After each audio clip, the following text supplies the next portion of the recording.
All right, welcome into the Bobby Carpenter Show, and we got our guy Anthony Schlegel in the house today on this wonderful, wonderful Wednesday. Schlegel, how's it going, sir? It's going great. I freaking love Wednesdays. Wednesday, today after this show, Bob, I am disassembling the garage gym for all things that I won't have to work out on Thursday Oh, that's into terrible. the So it's going to pod. be a soft Thursday, a flaccid Thursday? No. It's going to be juicy. It's just, I'm going to just take out the stuff that I don't necessarily need. And I got to get in the back of the pod, the garage gym stuff, because that's going to go to the armory for the most part. And then in front of that will be all of the AYO stuff. And I just keep telling my wife, like, listen, man, we be purging, we dumping stuff in the dumpsters at the high school. I'm sorry, charge it to winning. But I'm Charge going to your have this taxes, place. Schlegel. I mean, you're paying for it. Exactly. I mean, we're paying for something. I don't know, but I'm just looking around here, and there is a lot of Okay. pure unadulterated iron, and I can't wait to do it because I'm gonna be sweaty. I'm gonna be working on my GPP. It's gonna be What's great. GPP? General physical preparedness, Bob. Just lifting heavy things. That all sounds the like time. something from a military term. No, it's not, but it's okay. It's just a book called Is Getting Bumpy. That's the book? It's called Getting Bumpy? Honestly, I should write a book like Getting Bumpy, stories of pure bump of American iron. Bumpiness? Dusty Rhodes, I saw this thing on the IG and he was making like prank calls to Ric Flair. And it was so amazing. Like, I would love to be a combination. I think I could be a combination of those guys. Ric I'd have been a Flair. great WWE Dusty Rhodes I think wrestler. Dusty Rhodes is dead.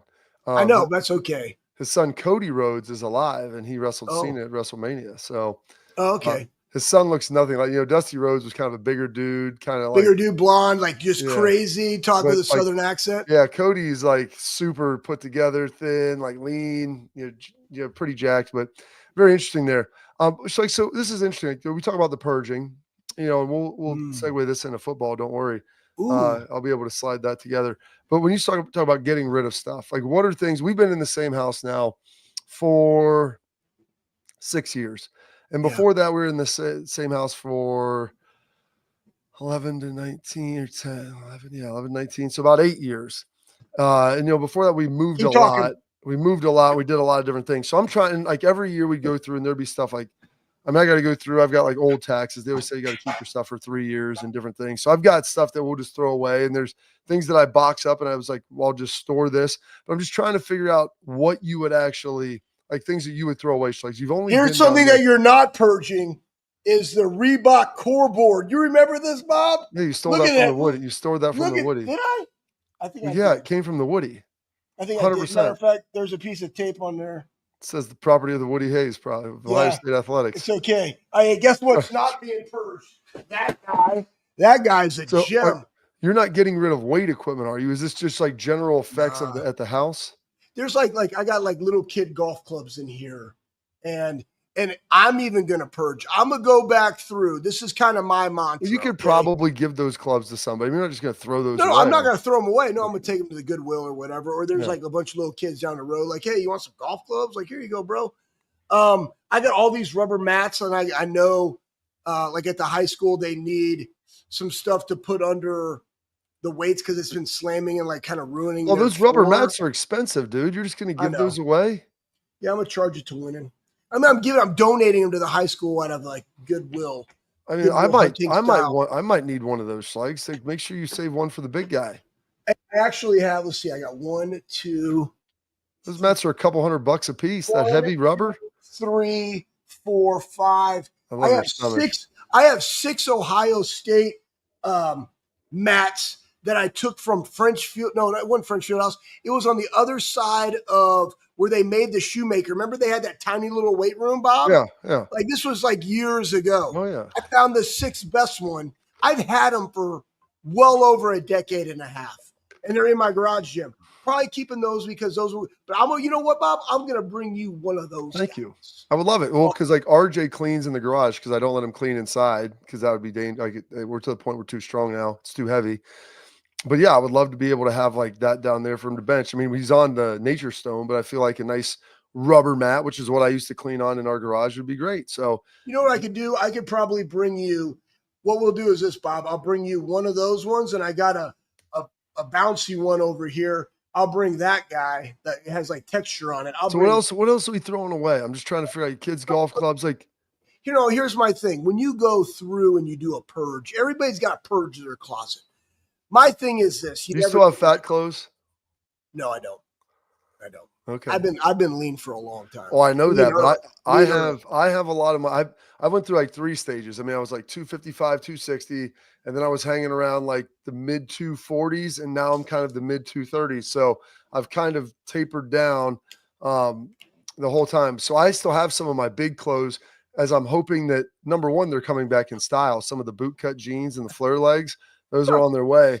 And then I'm also hoping, I'm not going to probably be big enough physically, like with muscle, but I'm hoping one day I'll be fat enough that I'll be able to fit back into those again. So I'm talking like probably 65, 70 years old, and then I'll have a full wardrobe again. You never you never get rid of Carhartts, like workwear things. I don't know. I've worn out my favorite pair of Carhartts that I've got. I've like started to wear the crotch out in it. And that's because you've worn them all the time. So they might need to go and you refresh them. Yeah. Right. But I'm talking like, I'll go through my polos because I'm a guy that if I look good in something, I'll wear it on repeat because I look good in it. So there's ones that we're given. There's a stand-up. I saw this as we talk about stuff that's bouncing your Instagram profile. And it was this lady, this female comedian who was doing stand-up.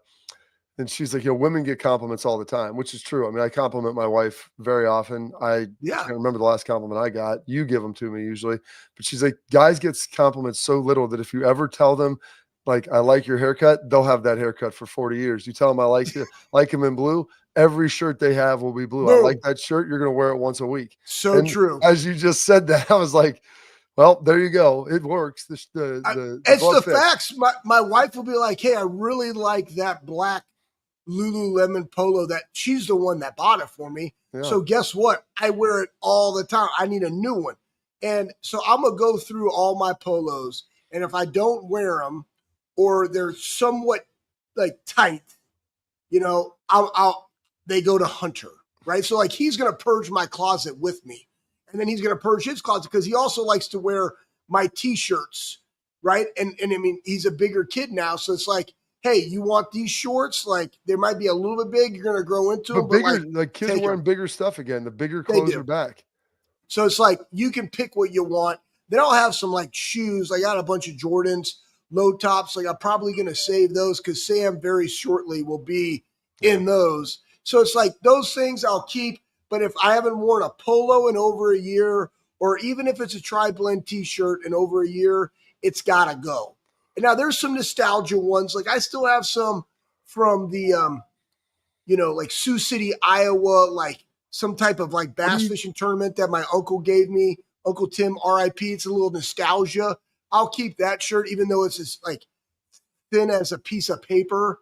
You can see right through that thing, but I might just put it on just to have it, just wear it around. What do you do with all of you? Do you have Bianca style, just nipping out there? You've moved a lot. But the thing is, you've always had the farm. You could, I guess, just always house stuff there, and you've got a lot of space there. But I don't like clutter. I like clean. My mom, listen, I know. RIP. My mom and dad both hoard stuff. And the way, like, it was terrible. So, like, that has been ingrained in my mind.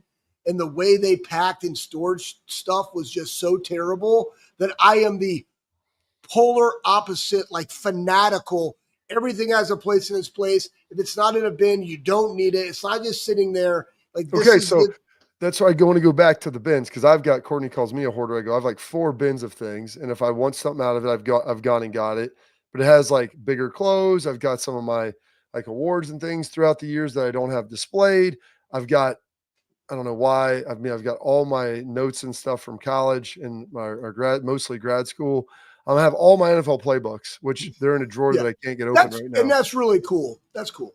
But I said, so is your stuff stored? Like, do you neatly put it away? It's not just haphazardly laying all over the place. No, I can go right now and I can pull out like all my strength and conditioning stuff over the last decade and a half in order. Yeah. Okay. Because So if I want to find it, I don't want to be scurrying around. Like I want to be able to go get stuff quickly. that's good. I mean, because Yeah, my family does understand that. I tell them, I'm like, if I go blind, I can still find everything in the house because I know where I well, put it. Just make sure you put it back where I know where I've put it, so I can always find and locate it. And so that's the one thing that I was going to ask though, with yeah. this is your like because you played at Ohio State, you played in the NFL for a bit, and then you coached at Ohio State, and so you were part of a national championship team, and you get the hat and the T-shirt and the gear, like you have that out for a while, and then it's like, okay, what am I doing with this oversized T-shirt I got on the field? And I like keeping all that stuff. Like, do you have that binned up, or like, what do you No, do with those things? gone. You Gave threw them away. away? Gave them away. Really? Yeah, because like they didn't You don't fit think your me. kids would think that's cool? They wouldn't No, want that? not at all. No, I mean, first off, Rigger Raj took all my sweats and jackets, and I mean, heck, he probably has my Letterman jacket. I don't even know where that thing is. He's probably wearing it down there in Tejas, just sitting in the condo, just reminiscing. I have no clue where some of that's. A lot of the stuff I don't know where it is. And then when we moved, when I got out of coaching, I just had this like stockpile of stuff. I gave it to neighbors. The Jaguar stuff. I mean, I had like huge bags of that. I gave it to all the neighbors. I took it to Goodwill. Like, I don't want any of that stuff. I still have. Remember when they came out with Urban? It was like grind and effort. Yeah. Like The I have theme those. team I have like two of those T-shirts. Like that's it. I will say this from this last year of coaching in 24. I did like their coaching workout short. It was a Nike, but it's more of a Viore-esque, Roan-esque kind of like workout short. I liked them. So I have a bunch of them. I took a bunch of them. But that's like, I don't like a lot of things. I like to go to the same thing over and over and over and over and over again. Okay. And it's also where, just like I'm standing right here and I'm looking at like lawn equipment, like my weed eater, I'm telling you right now, I only use steel. I don't like Echo. I don't like anything else. But my weed eater is also like, I could put an edger on there. I could put a pole saw on there. I get full utility out of all of my things. So I have less storage of stuff, less things to maintain. I maintain one freaking engine right there. And like, that's it. That's how I like to live my life, as simple as it possibly can be, so that I can utilize my mentals and my physical and all the other cool stuff that I like to do. That's just kind of my thought process. Okay. I mean, I was just curious. I'm all about efficiencies, man. I'm just blown away that you got rid of all of your, I understand All like of your it. normal gear, but like your championship stuff, the run stuff. I have the ring, and it's like I have the ring. I didn't throw away my championship ring. I didn't get Congratulations. rid of those. Thank you. I have all my gold pants. They're in a little Dumajink in my gun safe. It's like I have those things, and those are the only things that really matter. And my kids were little back then. I'm gonna store them up right now. They're still probably too big for them. I'm like, no, I don't want to travel with that, because then that means I have to move it. I have to physically move it for when. I have 3 bins that my wife gives me a hard time about, and they have like clippings and stuff from college, right? Like a college book. I have a high school book. Sam has all of my helmets that I had. I mean, heck, Sam has all my trophies that I like, player of the game or like whatever. Like he just has. I don't care. Like, what am I gonna do with them? Like, who am I gonna show those to? Nobody. You could get yourself, when you renovate, you're going to renovate your house, your new house. You could build yourself a nice office and get some of those things prominently displayed, kind of like. You know what? That's a great question. That's a great point, because I was thinking about this on the plane. What do you think I'm doing with my stuff? I got things all around here. I got pictures of us. I've got different things just hanging. The problem with my life is that I never know that it's going to be like my forever permanent like deal. So I just don't. So I just get rid of it all. You could build a display place at the farm, Schlegs. There's tons of options. I do. I have tons of pictures. Like that's kind of like the picture place, right? And I was thinking about this because I've been reading books I've been flying so much. I just been reading books on the Dumajig.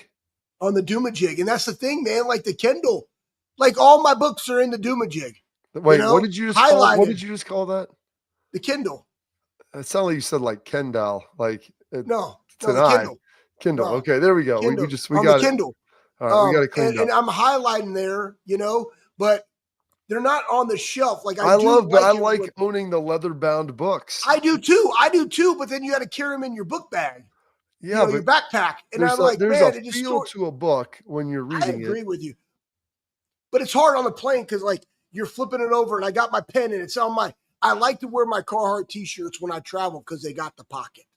You know what I mean? And the pen fits right in there. So it's like, boom, I got it. And I'm like highlighting away. And there's people sitting next to you and you're folding your page over and you're just like scribbling and writing little notes.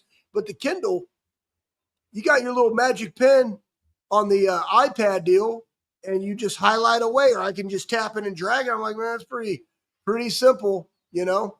Yeah, but I guess Check my emails on. I like I'm with going you though. I like going to the book, seeing it. I've had to reorder Tabbing the page and you're just well, going through. Oh yeah, that's a good one. yeah, I had to reorder Traveler's Gift though because I've let some people borrow some books and then I haven't got them returned, and that's okay.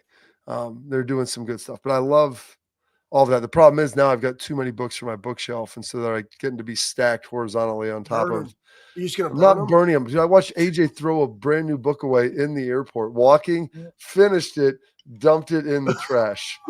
And I'm like, what? I would never do. I He love was all walking. books. She's like, literally, I watched him finish it, close it, and then throw it in the trash, like one fluid motion. And in the NBA, he's definitely shooting on that play because it was all like finish, last page, 2 steps in the can. I should go back through all my NBA stuff and get rid of that. Like, I mean, what am I? I don't ever go back and use it. You paid for it. You I never know. did. What am I going to do with? I mean, I have like, you know what? That's a good point. If you ever need to, there's certain things in there that you may use.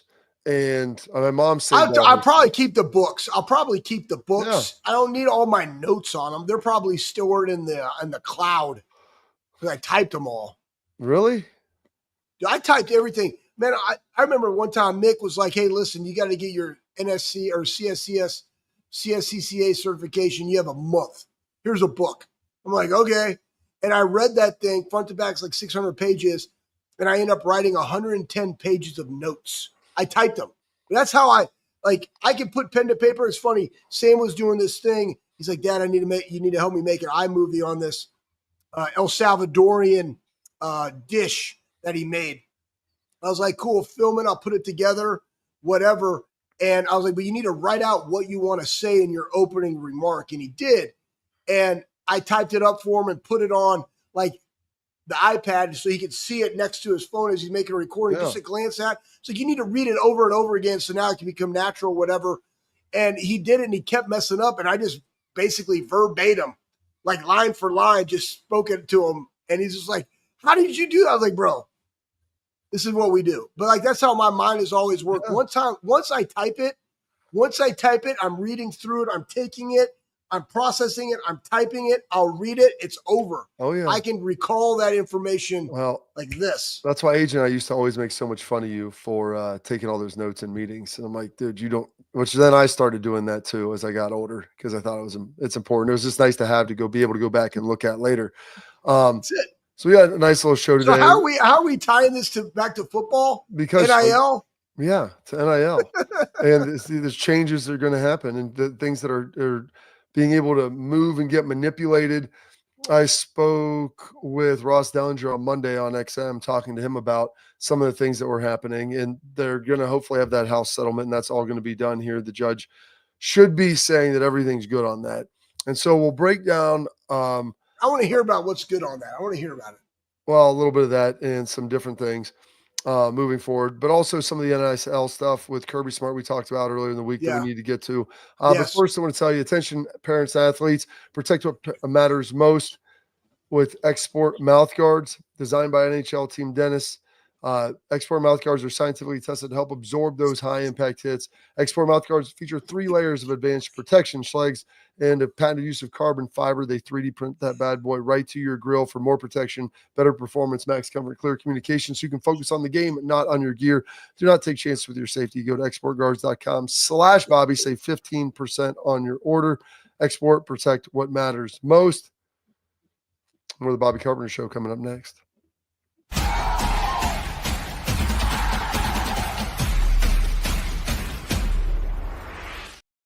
All right, Schlegs, let's throw up some of that NIL stuff as we Which go. one? Kirby? Let's throw up Kirby. Or you want to go the Miami? No, throw up the Kirby stuff because I want to get Kirby. to that. There's 2 of them. Yeah, throw it up. One for each of you. I got 2 guns. Schlegs, if you weren't my friend, I don't think I could bear it. We're going to So toss good. that up. There we go. Let's throw it on up there. As they begin to move forward with this. But Kirby Smart said some things, Schlegs, and he's talking about this. And a lot of the coaches, it feels like, are getting to this point now where they're understanding like NIL is ruining college sports. Yeah, I think it's important that guys are getting paid. And I think that most people would say that's a good thing. However, like how it works and who gets paid, I think is the bigger issue. And so scroll across with that, Pat, so we can take a look. I can read it for you. It says this: I just want to be able to have a freshman come in and not make more money. He didn't put money in there, but more than a senior. And I like for other sports to be able to still survive. You know, we're on the brink of probably 1 to 2 years away from a lot of schools cutting sports. That's yeah. So there's going to be sports that are cut. And so talking about a freshman coming in making more than a senior, Schlegs. And that, I think, is what most of the people have issues with in this. It's not that players are getting paid. I don't think many of the players, I think they should be able to get whatever they can. And I think that that's tremendous. However, the multi-portal situation, not good, which we'll get into what the House resolution looks like and where I think that that's going to go. But when guys come in and then they're making more or making more, that's up to the school. Like they gave them more. How that maybe unsettles the locker room when you have guys that, as long as they're getting paid for performance, nobody cares. But if you have someone who's getting paid a lot to come in, who's not playing at a high level, when they get there, then that's where you're going to have these rubs in the locker room. And those guys are going to be really tough to coach. Yeah. It kind of looks like, I mean, is that your analysis? Yeah. No, Okay. no. One, they're spot on. 2, we're past what the NIL name, image, and likeness was supposed to be about, which was performance-based, utilizing your brand to generate income for you as the player. And now with everybody coming in, and again, doing it without contracts, guys being able to leave whenever they want. Still haven't figured out if Nico's brother is going to have to pay back the money that he already received. Like that's why they do need to be contractual.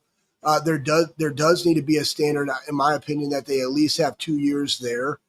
But here's the unique thing, though, Bob. If I'm Ohio State, I don't give 2 craps how anybody else wants to run their program. I'd say the same thing if you're Kirby Smart. Don't give 2 craps about how Miami wants to go bring in and pay a guy $5 million at a position where he's probably not starting year 1. However you want to spend your money, spend your money. But, like, that's not going to fly in our locker room. Guys understand that it's performance-based. Guys understand that this is a highly recruited guy, potentially the best in his area. He's going to make some. But you got to make sure that you make the other people's whole. But it also comes in the relationship that, yeah, that's how much he came to get in, but it's like, it doesn't matter. Like, we're all even. We're playing. Best player is going to play. And if you coach that, speak that, believe that, and run your business accordingly, you're not going to have those issues. But you also got to be selective. And I think Ohio State's put themselves in a position to where they can be selective. Like, you're not going to make that money here. As you get older, you can make more money. But, like, you're just not coming in and taking the coffers for what it is. Like, you got to prove yourself, especially with an offensive line position that we talked about, Bob. Like, that sounds like a terrible thing to do, especially when you have a portal and you can go get, like personnel that have already proven it. You know a little bit about what they've already done. Development has happened elsewhere. How can I bring them to Ohio State, develop a little bit more, and have this high caliber elite player because of the coaching that they're receiving in the system that they're in? That seems way more advantageous and allows that money to be stretched further than it does at other locations when you're just picking and choosing like 5 guys. Like, that's how you want to make your roster, then make your roster that way. I think it's just difficult when some of the best players, like, they're getting offered. And I understand you're basically asking people to take less, to trust you that you'll develop them, and then they'll make more in the long run, as opposed to coming in and saying, well, I got offered, X here, and at this other school that I went to, well, they offered me 2X. And maybe it's not quite 2X, 1.5 of this or whatever. And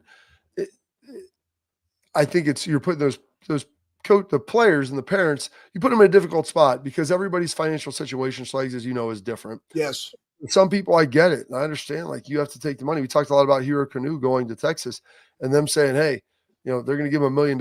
In Ohio State, they had a salary or a value associated with what he was doing. It was very similar to what, Ty Leak and Ty Hamilton had last year. And, we'll take you to that level, even though you haven't really played yet, but we can't give you like an outsized performance-based contract when you haven't performed at that level yet. Yeah. They haven't done it. Yeah. And so like that's that rub where you're trying to figure out like how to make this work. And there's some schools like, yeah, I'm gonna throw money at guys. And I get it. And like for some of those people, like money's the most important thing you're gonna find. If money's all you chase, it's all you ever catch. And so there's that element of it as well. But it's a unique situation now where it doesn't exist anywhere else in the world. And it doesn't really even exist in professional sports, where someone entering the market is more valuable potentially than people that have already achieved and had proven market success. And I think that that's what coaches are having a hard time trying to balance is we want to get these guys, but if in doing so, and he's good, the guy might check all the boxes, great player, good locker room guy, or everything that you want. But I do that, then all of a sudden I have to give my guys a raise because I have to pay them what he's getting paid. That's tough, man. And that's where you gotta you have to have the pulse of the team at all times. And that's Mark Pantoni, that's Ryan Day, that's the position coaches. But it's also when those guys go ask for that money, it's where are they projected in that room? Do they have the qualities? Like the biggest question that you mentioned right there, Bob, is you really haven't done anything since you've been in college because you've been a backup. This is all projection because guys have left that you're going to fill that gap. But what if you don't?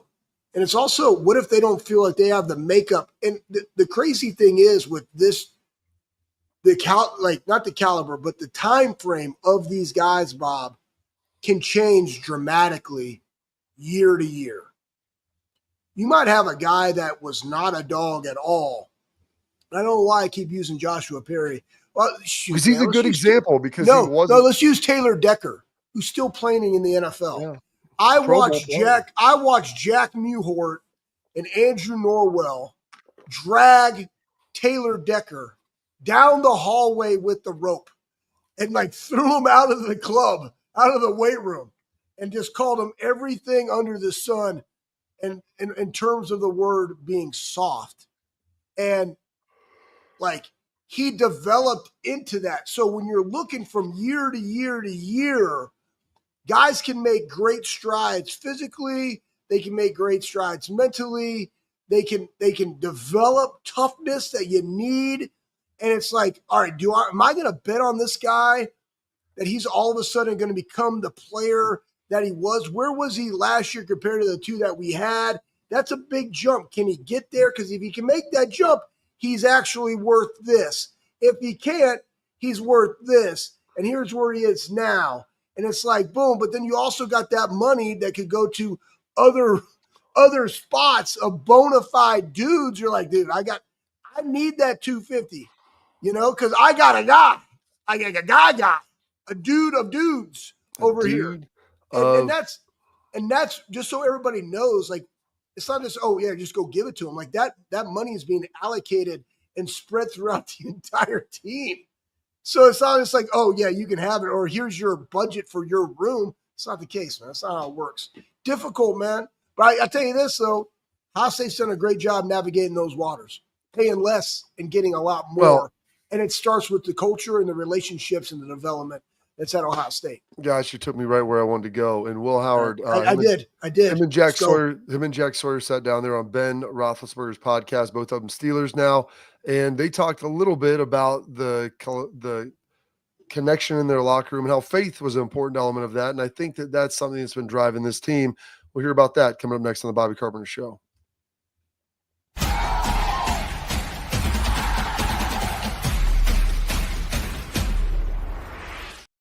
All right, welcome back in the Bobby Carpenter Show. And please, if you're watching, like, subscribe, leave your comments, questions, all those great things for us. We always appreciate all of it. And now can we throw up the little ditty about our guy, Mr. Will Howard and what he's all about. And he was sitting on the Ben Roethlisberger podcast talking about his faith, how that plays in. He's sitting there with Jack and how that plays into this team and what it means for these guys. So we could toss that up there. We'll take a listen to that, Pat, as soon as you get that geared up and ultimately ready to go. Because as you can attest to, like when you're dealing with the connections in the locker room, having guys that are willing to be able to sacrifice a little bit is big, and understanding like, hey, you want the last dollar, you want to go for, or do you want to make sure that you have dollars in allocation for everybody? And so let's hear what Will has to say. Led revivals happening? Was it led by the football team, or they did an event on campus and it was run by football players? It was run by Emeka, Travion, JT, G. Scott, and then 2 former players, Master Teague and Cam Babb. And all of them are unbelievable in their faith and really brought me along with them. I grew up Catholic, went to Mass, all the time. And, but, you just kind of go through the motions sometimes, and you don't really know why you're going to Mass. You don't really know why you're, praying or whatever. And these guys, when I first got there, I think Cam started originally, but G would run a Bible study. And I've been a part of Bible studies before, but they'd all usually been run by, a priest or a pastor or some guy that, worked for the church. But this was run by us. It was G would run the Bible study. G and Emeka and Trey usually would run it. And they were always very passionate about getting guys there and making sure that we went at a time that was good for everybody. And, it just it was really cool to be a part of something like that. Like I had never really felt the passion that they had, for their faith. And then they wanted to spread it to the campus. So they had that event on campus. It was right outside of a couple dorm rooms, and, they advertised it real well. Everyone kind of put it up on their stories, and I just went, just as a spectator, and it was like super, super cool to even just be there, because they all got up, all 5 or 6 of them shared their testimonies and, their walk in faith. We prayed a little bit, worshiped a little bit, and then at the end, the sun was down at this point. They brought out tubs of water and baptized about 60 to 70 people. Like, it was unbelievable. And I was there, and these people are crying. Like, it was really, really cool to watch. And like, it was special. It was just like, this is what it's really about. I remember I was there with Chad Ray, who was one of our like walk-on quarterbacks, and kind of looked at each other as we were walking out, like, man, that was like special. So it's pretty impressive to see all that. And as I sat there and listened to it, I forgot how long it was, because it's captivating, and it just pulls you in as you hear about it. And so as we talk about NIL, it's interesting that you see that faith revival with the players. And then also on the other hand, you see an NIL situation that's, some people believe it's untenable. And to see those two things kind of coexist in a way that not many probably people think that they would. Yeah, I just kind of, all right, I'm not getting on a soapbox, but yeah, you can get on. This is what you are. It's a virtual soapbox. I know, but like here's the thing. I mean, like you talk about chasing dollars, and where does your identity lie? These guys that go through, and they're all different. Like the guys that he just mentioned, like you got Emeka, bona fide first-round draft pick, worked his way up, all-time leading receiver now at Ohio State, longevity, played 4 years, captain, dude of dudes. Travion, great freshman year, got a little hurt. Just selfless, right? Unselfish, bring in Q. I want the best players here. Has a great year, second-round draft pick. Going to New England with Braves, awesome fit, huge plays throughout the season. Guy, G. And the reason I say that is just all walks of life. I mean, G, wide receiver, moved to tight end, headbutts a guy at Michigan when we're driving, right? Now you go 1st and 10 on the 30 to 1st and 25, and totally takes you out of the momentum of that game. And I just remember like vividly watching him and believing in him. And then the 3rd and 7 that went to 4th and 2 in that Texas game. And it's just, it doesn't matter who you are, where you're from, but we're talking about money. Like, this Bob, like I could do a lot of things that could make a lot more money, but that would never satisfy me. It would never, No. To me, it's what is on purpose. And my purpose is to maximize people through authentic service. It's not something I just made up. I was intentional with that. That is my purpose statement. So everything I do is predicated upon that. Do we have to make a living? 100%. But with these guys, it's like, hey, you see my value. You're developing me. I also want other guys to be here. I want the best to be here. That money can go, a long way in different areas. Let's go do that. And when they're about that kind of lifestyle, and the coaches are as well, and it really is the university, the coaches in that, the Ohio State Football LLC, to do everything they can that does not break that, right? That trust that you have their back, and not to make it selfish or about the money, but that's also the type of guys that you're bringing into the building. And then what he talked about for those guys to be able to run that themselves, it's authentic. They know exactly where they are. They're holding each other accountable. And it also shows that you can be a man of faith while also being highly competitive and play a violent game, which we talked about after this came out and they lost to Oregon, how soft they were, right, of this. And there is no harder thing to do than to not want to be a hypocrite and get out there and share all of your faults and weaknesses with other people, because nobody likes that. Everybody likes the filter. Oh, yeah. He likes to display. Well, Bieber wrote a song about that. Schleg's picture Only perfect. the You don't need no filter. Everybody likes to live in the false reality. Oh, yeah. And the cool thing, Let's go there. With that sounds awesome. Ohio State football is, I think they have a lot of self-introspection. Yeah. They know exactly who they are and what they're about, and they go handle it. And they're on purpose. They're on mission, and they did it as a team. And so I think that NIL for Ohio State last year was a culmination of what it should look like. It's an opportunity of bringing back third, fourth year guys that could go to the NFL to bridge the gap to that, to get one more year of development, one more year to improve their draft status while also playing a game at a time in their lives that you can't ever get back. I mean, Bob, if AJ had left, which he could have, you could have left, Bob, in our senior year. I mean, what would my senior year have looked like, and the experiences of that year look like, and all the stories that we had from that year look like on 2005 for me if I didn't have you two. And so, that's what this has done, and the memories and the accomplishments that they had in 2024 cannot be replaced, but NIL helped make that a reality, and I'm happy that it happened. And I think that was a great case study of how you can do it the right way. Absolutely. All right. Well, before we get to our headlines, Schlegs, we got our friends from Backer. Great new fan gear coming to you from Ohio State, premium Buckeye jackets and hats. They're founded to make better quality fan gear. I have some of the jackets. I have a hat. They're tremendous. They feel good. They look good.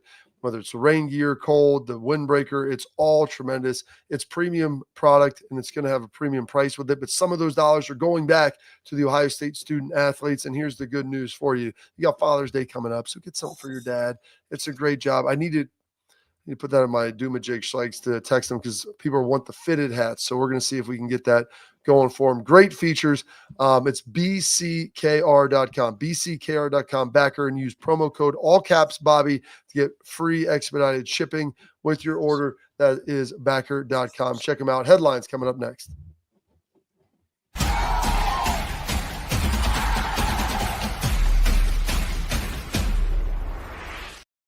All right, Schlegs, let's get into today's headlines and some of the different stuff that is out there.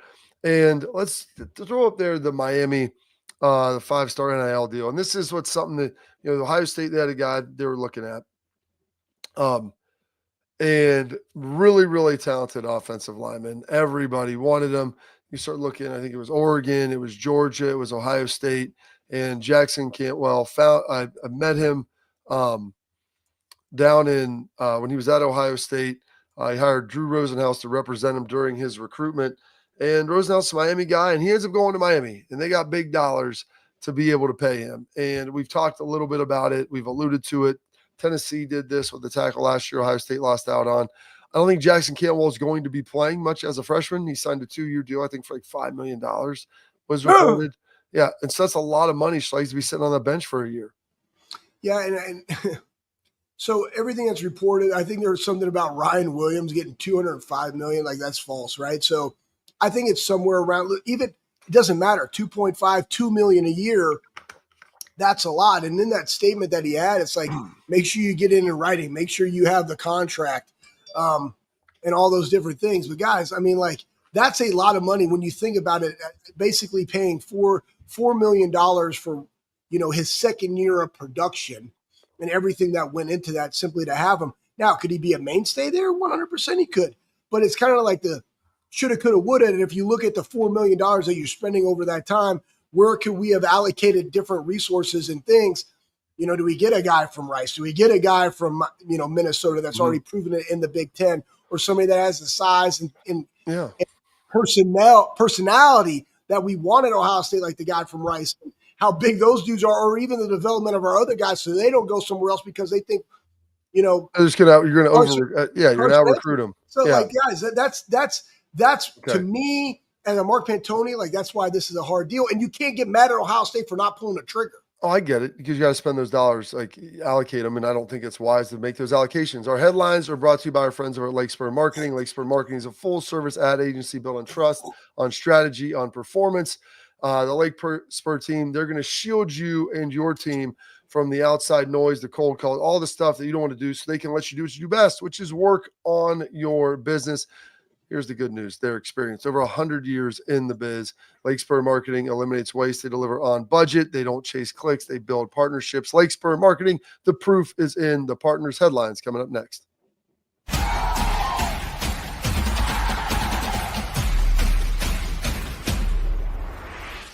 Tailgate talk coming up next, which is where we're at right here.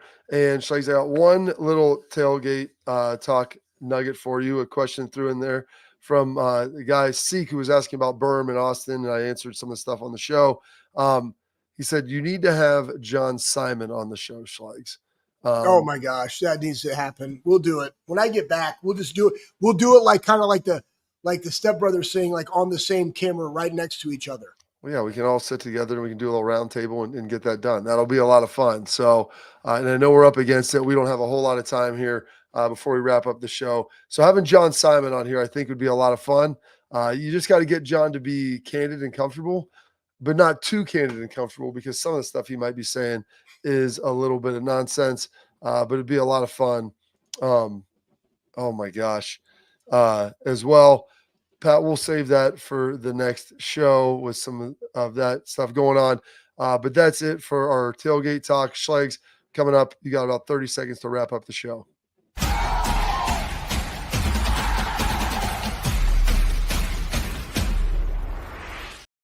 All right, Schlegs, 30 seconds for your parting thoughts. Throw it up there, Pat. Listen, UCLA scientists may have cured baldness. I don't know what that means, but I know it means that we're going to have full heads of hair. You know what I mean? That's what it's about. Get in the weight room. Don't worry about your hair anymore. UCLA, finally, there's something to be excited about, bringing them to the Big Ten, because the cure for baldness happened in the Big Ten. That is good. Hey, you know what? If that's their contribution to the Big Ten, then I am good with that.